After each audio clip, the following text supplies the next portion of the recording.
પહેલાં તમે આ જુઓ, હું યુટ્યુબ પર સર્ચ કરું છું એનજે એડિટવાળા, તો મારું ચેનલ ઉપર સર્ચમાં આવે છે.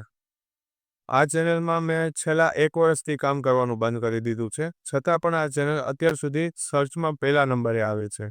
એ શું કામ આવે છે, એમાં મેં શું એવું કર્યું છે કે જે ચેનલ સર્ચમાં આવે છે તે આપણે જોવાનું છે. તો આજના વિડીયોમાં આપણે શીખવાના છીએ કે યુટ્યુબ ચેનલને સર્ચમાં કેવી રીતે લાવવું, કે જેનાથી આપણું ચેનલ કોઈ સર્ચ કરે તો સૌથી પહેલા નંબરે આપણું ચેનલ આવે. ચેનલને સર્ચમાં લાવવા માટે એક સેટિંગ છે જે આપણે કરવાનું રહેશે. આપણે સેટિંગ તો ઓન કરી લેશું, જેના લીધે ચેનલ પણ સર્ચમાં આવી જાય. પણ જ્યારે તમે ચેનલ બનાવો છો ત્યારે કયા એવા પોઈન્ટ્સ છે જે તમારે ધ્યાન રાખવા જોઈએ. જ્યારે પણ તમે ચેનલ બનાવો ત્યારે ખાસ ધ્યાન રાખવું કે એ નામથી ઓલરેડી પહેલાં કોઈ ચેનલ ના હોવું જોઈએ. તમે જેવી ચેનલનું નામ રાખો છો એ નામ રાખતા પહેલાં તમારે ખાસ ધ્યાન રાખવું જોઈએ કે એ ચેનલથી ઓલરેડી પહેલાં કોઈ મોટું ચેનલ તો નથી. એ નામ સર્ચ કરો છો તો કોઈ બીજું ચેનલ તો આવતું નથી. એ તમારે ખાસ ધ્યાનમાં રાખવું જોઈએ.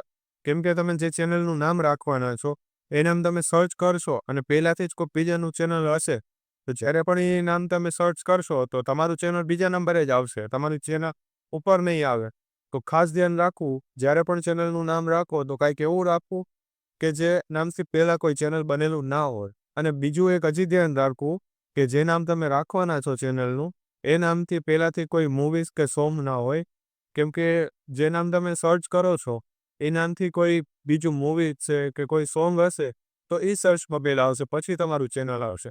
તો ટૂંકમાં કહું તો કાંઈક એવું જ નામ રાખવું કે જે નામથી કાંઈ અવેલેબલ હોય, કંઈક અલગ જ નામ હોય તમારું, જેના લીધે તમારું ચેનલ સૌથી પહેલાં સર્ચમાં આવવા લાગશે. તો વિડીયોના સ્ટાર્ટિંગમાં જે સેટિંગની આપણે વાત કરી હતી એ સેટિંગ છે આપણે કેવી રીતે કરવું તે જોઈ લઈએ. તો ચાલો મોબાઈલની સ્ક્રીન ઉપર અને આપણે એ સેટિંગ કેવી રીતે કરવું તે જોઈ લઈએ. ગૂગલ ક્રોમ ઓપન કરવાનું રહેશે. ગૂગલ ક્રોમ ઓપન કર્યા પછી આપણે એમાં સર્ચ કરવાનું છે youtube.com. એટલે આ એક નવું પેજ ખુલી જશે. અહીંથી હવે આપણે 3 ડોટ ઉપર ક્લિક કરીશું. 3 ડોટ ઉપર ક્લિક કરીને અહીંયા તમને ડેસ્કટોપ સાઇટનું એક ઓપ્શન દેખાશે, તેમાં ક્લિક કરવાનું રહેશે. ડેસ્કટોપ સાઇટ ઓન કર્યા પછી તમારો જે ફોટો આઇકન છે તેમાં ક્લિક કરવાનું રહેશે. ફોટો આઇકનમાં ક્લિક કરી આપણે યુટ્યુબ સ્ટુડિયો આવશે. યુટ્યુબ સ્ટુડિયો ઉપર લોંગ પ્રેસ કરી અને ઓપન ન્યૂ ટેબમાં ઓપ્શનમાં જવાનું છે. એટલે અહીંયા નવું ટેબ ઓપન થઈ જશે. જો તમે ડાયરેક્ટ ક્લિક કરશો તો તમે ડાયરેક્ટ YT સ્ટુડિયો એપ્લિકેશનમાં વયા જશો. એટલે આપણે લોંગ પ્રેસ કરીને પછી નવું ટેબ ઓપન કરવાનું છે.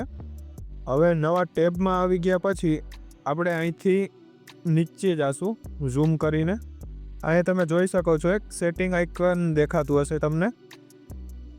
એ સેટિંગ આઇકન ઉપર ક્લિક કરવાનું રહેશે. સેટિંગમાં ક્લિક કરશો એટલે અહીંયા તમને એક બીજું ઓપ્શન દેખાશે ચેનલવાળા ઓપ્શનમાં ક્લિક કરવાનું રહેશે. અને જે આપણે પહેલું જ આવે છે બેઝિક ઇન્ફોર્મેશન, એમાં અહીંયા ઇન્ડિયા સિલેક્ટ કરી લેવાનું છે. અને પછી જે મેઇન ચેનલ સર્ચમાં લાવવા માટે છે એ છે અહીંયા કીવર્ડ્સ. જેમ કે મેં લખેલા છે અહીંયા ગુજ્જુભાઈ ને ગુજ્જુ. એવી રીતે માનો કે તમારું ચેનલ ગમે કેટેગરી રિલેટેડ હોય, કોઈ ટેક રિલેટેડ, વ્લોગિંગ છે, કોમેડી વિડીયો છે, ગમે તેવી તમે બનાવતા હોય. તમારું ચેનલ જે કેટેગરી રિલેટેડ છે, તમે જે કેટેગરી રિલેટેડ વિડીયો બનાવો છો, તમારે એના જ અહીંયા ટેગ લખવાના છે. તમારા નામના 2-3 ટેગ લખો અને એવી રીતે તમારે 7-8 એવા ટોટલ તમારે 8-10 એવા ટેગ લખી નાખવાના છે કે કોઈ તમારા ચેનલનું જે નામ છે, તમે જે કેટેગરીમાં વિડીયો બનાવો છો, અહીંયા 8-10 એવા ટેગ્સ લખવાના છે કે જે કોઈ તમારું નામ સર્ચ કરે છે. એઝ અ વ્યુઅર તમારે સોચવાનું છે. તમે કોઈને સર્ચ કરો છો તો એને કેવી રીતે સર્ચ કરો છો, જેટલી રીતે તમે સર્ચ કરી શકતા હોય તમારા નામને અલગ અલગ રીતે, એટલી રીતે અહીંયા લખી નાખવાનું છે. માનો કે મારું ચેનલનું નામ ગુજ્જુભાઈ છે તો હું ખાલી અહીંયા ગુજ્જુ લખી નાખીને એન્ટર કરીશ તો એ એક ટેગ બની જશે. પછી એક ખાલી ભાઈ કરીને એન્ટર કરી, પછી એક આખું ગુજ્જુભાઈ લખીને એન્ટર કરીશ. ગુજ્જુભાઈ. પછી હું ટેક રિલેટેડ વિડીયો બનાવું છું તો એક ટેકનું ખાલી ચેનલ આપી દઈશ. પછી એક યુટ્યુબ ટિપ્સનું એક આપી દઈશ. પછી એક ગુજ્જુભાઈ ટેક, એવી રીતે લખી નાખીશ.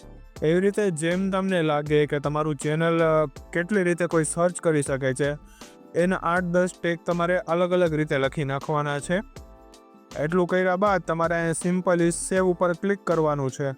હવે થોડોક ટાઈમ લાગશે અને ચેનલ ધીરે ધીરે તમારું સર્ચમાં આવવાનું ચાલુ થઈ જશે. જો તમારું ચેનલનું નામ હાવ અલગ જ છે, ડિફરન્ટ જ છે, તો એ બીજા દિવસે ચેનલ સર્ચમાં આવવા લાગશે.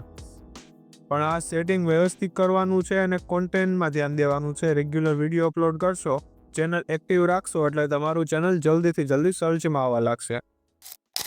તો આજના વિડીયોમાં બસ આટલું જ. હવે મળીશું એક નવા વિડીયોમાં. જો વિડીયોમાંથી કંઈ શીખવા મળેલું હોય તો વિડીયોને લાઇક કરજો. યુટ્યુબને લગતા આવા જ વિડીયો જોવા માટે ચેનલને સબસ્ક્રાઇબ કરી લેજો. તો મળીએ એક નવા વિડીયોમાં. ત્યાર સુધી જય માતાજી.